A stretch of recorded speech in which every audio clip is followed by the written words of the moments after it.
நீங்கள் பார்த்துக் கொண்டிருப்பது உங்கள் Vijay. Airtel super singer junior 3 எல்லா தரப்பட்ட மக்களையும் கொண்டு போய் சேரணும் அப்படிங்கிறது தான் எங்களோட நோக்கம், எங்களோட விருப்பம். த நியூ லைஃப் அப்படிங்கிற ஆர்ஃபனேஜ் சென்டர் காஞ்சிபுரம் பக்கத்தில் இருக்குது. அங்கே எங்களோட ப்ரிலிமினரி ஜட்ஜஸ் நேரடியாக போயிருக்காங்க. அங்கே இருக்கிற குழந்தைங்கள மீட் பண்ணியிருக்காங்க. ஸோ அங்கே என்னெல்லாம் நடந்துச்சுங்கிறத பாருங்கள். சூப்பர் சிங்கர் ஜூனியர் 3ல நாங்கள் தேடி போன டேலண்ட்ஸ் அப்படின்னு பார்த்த ஒரு இடம் வந்து ஒன் ஆஃப் த பிளேசஸ் வந்து நியூ லைஃப் ஆர்கனைசேஷன்.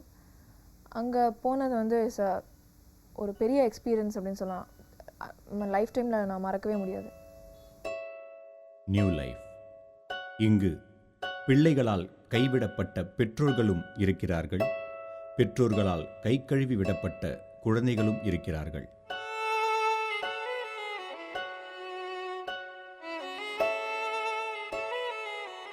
அங்கே ஃபஸ்ட்டு நான் என்டர் ஆனோடனே வந்து ஒரு லேடி இருந்தாங்க.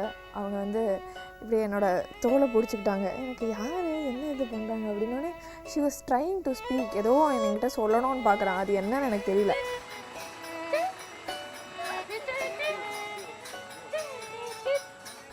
எனக்கு எப்படி ரியாக்ட் பண்ணுறதுன்னு தெரியல. But I was very happy. I just became கொஞ்சம் இமோஷனல். அந்த தட் மூமெண்ட் எங்கள் பாட்டியை பார்க்குற மாதிரி இருந்தது எனக்கு.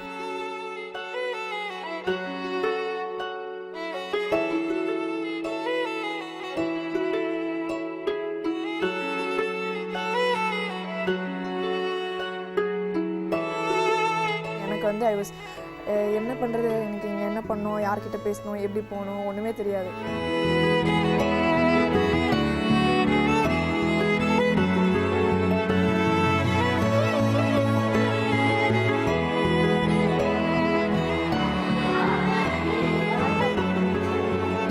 ஹாய், எல்லாரும் எப்படி இருக்கீங்க? நான் இப்போ எதுக்கு உங்களை பார்க்க வந்திருக்கேன்னா, மாதிரி Vijay TV super singer junior அப்படின்னு ஒரு காம்படிஷன் இப்போ வருது. அதுலேருந்து இங்கே யார் நல்லா பாடுறீங்களோ அவங்கள சென்னைக்கு கூட்டிகிட்டு போய் உங்களோட டேலண்ட்டை வந்து உலகத்துக்கு தெரிய வைக்கணும் அப்படின்றதுக்கு தான் நாங்கள் இங்கே வந்திருக்கோம். ஸோ நீங்கள் இப்போ எல்லோரும் வெளியில் வெயிட் பண்ணுங்கள்.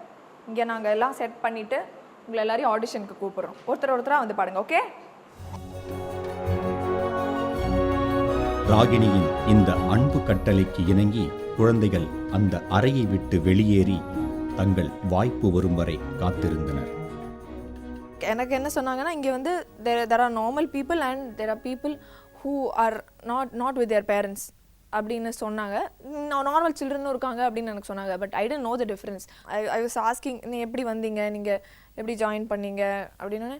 அப்பா அம்மா இல்லைன்னு ஜாயின் பண்ணுங்கக்கா. அப்பா இல்லைன்னு ஓடிட்டாங்கக்கா. எங்கள் அப்பா வந்து குடிப்பாருக்கா. ஒரு ரூமில் போட்டு எங்களை வந்து தீ வச்சு கொளுத்து வந்துட்டாருக்கா. அதனால் நாங்கள் வேறு வழி இல்லாமல் ஹோம்க்கு வந்தோம். It was like shocking. And ஒருத்தரும் ஒரு மாதிரி எக்ஸ்பீரியன்ஸ்லாம் சொல்லும்போது இட்ஸ் வெரி ஷாக்கிங். ஓ சரி, இப்போ என்ன பண்ணலாம் அப்படின்னு நான் யோசிச்சுட்டே இருந்தேன். ஓகே இதை ஸ்கிப் பண்ணிடலாம். சரி, நீங்கள் தான் பாடுங்க அப்படின்னு சொல்லிட்டேன். பாடுங்க. கண்ணதாசா கர குடி பேர சொல்லி ஊற்றி குடி புள்ள குடி மச்சான புல் பாட போறாண்டா. ஒரு சின்ன தாமரை என் கண்ணில் பூர்த்ததே, அதன் மின்னல் வார்த்தைகள் என் உள்ளம் தேடி தவிக்கின்றதே. சூப்பர். நீங்கள் எப்படி பாடணும்னு நினைக்கிறீங்க? நல்லா பண்ண நினைக்கிறேன். செலக்ட் ஆகிடுவீங்களா? லேட் ஆகிடும். Good, congrats. தேங்க்ஸ்க்கா. அதுக்கப்புறம் தேர் லாட் ஆஃப் பீப்புள் வந்துட்டு இருந்தாங்க. சில பேர் இங்கே ஸ்டே பண்ணி இல்லை நான் வெளியிலேருந்து தான் வந்து படிக்கிறேன் அப்படின்லாம் சொன்னாங்க. அவங்களுக்கே வந்து மியூசிக் டீச்சர், டான்ஸெலாம் வந்து இங்கே சொல்லித்தராங்களாம் நிறைய பேருக்கு. என்ன ரொம்ப சந்தோஷமாக இருக்கீங்களா? என்ன பேர் உங்களுக்கு? மைக்கேல். நீங்கள் இங்கே தான் இருக்கீங்களா? இங்கே தான் இருக்கீங்க. உங்களுக்கு உங்களோட யார் இருக்காங்க? உங்கள் அண்ணன் பாடுவாரா? கூப்பிட்டு வரீங்களா அண்ணாவை? கூட்டிடுவாங்க.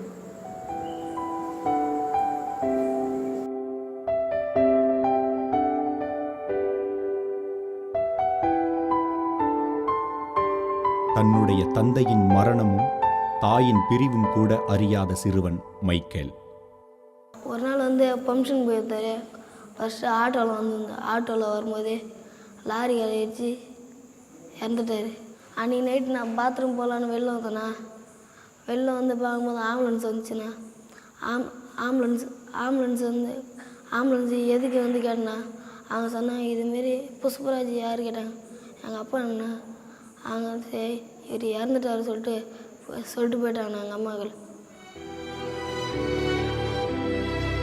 அதனால் எங்கள் அம்மா வந்து எங்களை என்ன பண்ணுறது சொல்லிட்டு அப்படி விட்டு போயிட்டாங்க. I don't know. எனக்கு வந்து அதுக்கு எப்படி எனக்கு ரியாக்ட் பண்ணுறதுனே தெரியல. ஐ குட் ஒன்லி சே ஓ அப்படியா. ஓ நீங்கள் பாடுவீங்களா? பாடுங்க. அவ என்ன தேடி வந்தாங்க அஞ்சல, அவ நிறத்தை பார்த்து சோக்கு மெத்தல, அவ அழகு சொல்ல வார்த்தை கூட பத்தல, அவ இல்லை எனக்கு தானே நெஞ்சில, அவ இல்லை நெருப்பு தானே நெஞ்சில. சரி, அடுங்க. நல்லா பாடுங்க. Good luck, all the best. Mukunda Mukunda Krishna Mukunda Mukunda வரந்தா பிருந்தாவனந்தா வனந்தா. சூப்பர், நல்லா பாடுங்க. Thank you. One thing I felt, என்ன ஒரு விஷயம் நான் ரியலைஸ் பண்ணது என்னென்னா, அங்கே வந்து ஓகே ஓ மை காட் எப்படி இவங்கெல்லாம் இப்படி இருக்காங்க, ஓ பாவம் அப்படின்ற வந்து ஒரு ஃபீல் வந்து they don't actually like that. ஒரு சின்ன ஒரு கோவம் வருது அவங்களுக்கு. நீங்கள் எனக்கு அனுபவப்படுற மாதிரி எதுவும் எனக்கு நடக்கலை, ஐ எம் ஆல்ரைட் அப்படின்ற மாதிரி தான் இருக்காங்க.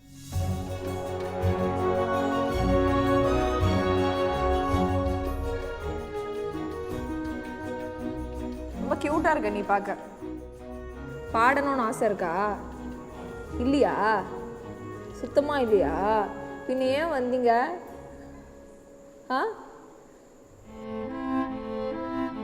எல்லார்கிட்டையும் ஜென்ரலாக ஒரு கொஸ்டின் கேட்டேன். அதாவது ஃப்யூச்சரில் என்னவாகணும், உங்களுக்கு என்ன ஆசை அப்படின்னு கேட்டேன். Police, computer engineer, doctor, engineer ஆசை. மற்றவங்கள படிக்க வைக்கணும். மற்றவங்கள படிக்க வைக்கணும்னு ஆசை. உங்களுக்கு என்னவா ஆகணும்னு ஆசை உங்களுக்கு? Doctor, teacher. இந்த மாதிரிலாம் சொல்லிட்டு இருந்தாங்க. இன்னும் ஒரு பொண்ணு வந்து நான் போலீஸ் ஆகணும் அப்படின்னா, ஐ திங்க் ஷர்மிலான்னு நினைக்கிறேன். போலீஸ் ஆகணும்னு ஏன்? சரி ஓகே போலீஸ் ஆனா சரி, போலீஸ் ஆகி நீ ஏன் உனக்கு போலீஸ் ஆகணும்? யார் குடிக்கிறாங்களோ அவங்களெல்லாம் ஜெயிலில் போட்டு அடிப்பேன். அவங்க குடிச்சிட்டு யாருக்கெல்லாம் கலாட்டா பண்ணுவாங்க, அதனால். அந்த மாதிரி யாராவது பார்த்துருக்கீங்களா நீங்கள்? அவர் எங்கள் அப்பா. ஸோ அது வந்து எவ்வளோ அளவுக்கு அவங்கள பாதிச்சிருந்ததுன்னா, அவங்க வந்து அது ஒரு ஆம்பிஷனாகவே எடுத்து okay we should abolish this அப்படின்ற மாதிரி ஒரு எண்ணம் வரும் அப்படின்றது வந்து எவ்வளோ அஃபெக்ட் பண்ணிருக்கு. அந்த ஒரு சின்ன பொண்ணு எவ்வளோ அதை அஃபெக்ட் பண்ணியிருக்கிறது எனக்கு ஐ குட் ஃபீல் இட். உங்களுக்கு என்னவாகணும்னு ஆசை? போலீஸ், சமூக சேவை பண்ண. ஏன் இப்படி பண்ணணும்னு ஆசை? எங்களை போல யாரும் கஷ்டப்படக்கூடாது. மிலிட்ரியா? ஏன் மிலிட்ரி ஆஃபீஸர் ஆனோம்? உலகத்தை காப்பது.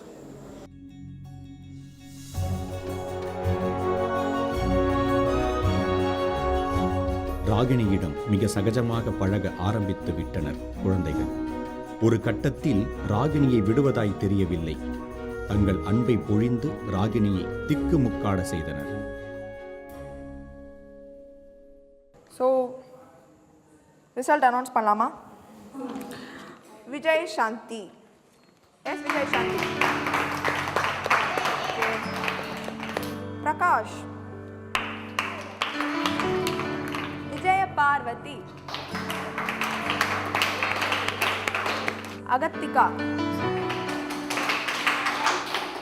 ஓகே. இப்படியாக முதற்கட்ட குரல் தேர்வில் 4 குழந்தைகள் தேர்ந்தெடுக்கப்பட்டு சென்னையில் நடக்க இருக்கும் 2வது கட்ட குரல் தேர்வில் கலந்து கொள்ளப் போகிற இந்த குழந்தைகளின் கண்களில் சற்று மிரட்சி தெரிந்தாலும் நம்பிக்கை மேலோங்கி இருப்பதை காண முடிந்தது.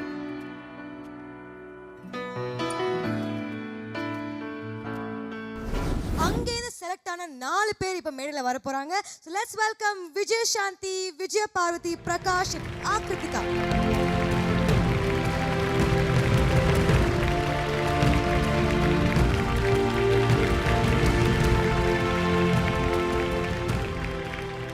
ஜட்ஜஸ் இந்த 4 பேருமே நியூ லைஃப்லேருந்து வந்திருக்காங்க, என்ன சொல்ல விரும்புறீங்க? See, they're representing one group of the society. Right. So, நம்ம ஏர்டெல் சூப்பர் சிங்கர் டெஃபினெட்லி இந்த மாதிரி ஒரு ரெப்ரசன்டேஷன் தேவை. ஸோ அவங்களுக்கு ஒரு டபுள் ப்ரமோஷன் கொடுத்துடலாமா? ஆமாம், செகண்ட் ரவுண்ட் காமிச்சிடலாமா? இன்னைக்கு ஆடிஷன்ஸ் உங்களுக்கு கிடையாது, டைரக்டா நீங்க செகண்ட் லெவல் ஆஃப் ஆடிஷன்ஸ்க்கு குவாலிஃபை ஆயிட்டீங்க. எப்படி ஃபீல் பண்றீங்க? சந்தோஷமா இருக்குக்கா. ஸோ இந்த 4 கியூட் குட்டீஸ்க்கு செலெக்ஷன் பேண்ட் கொடுக்கறதுக்காக please have Mahdi on stage.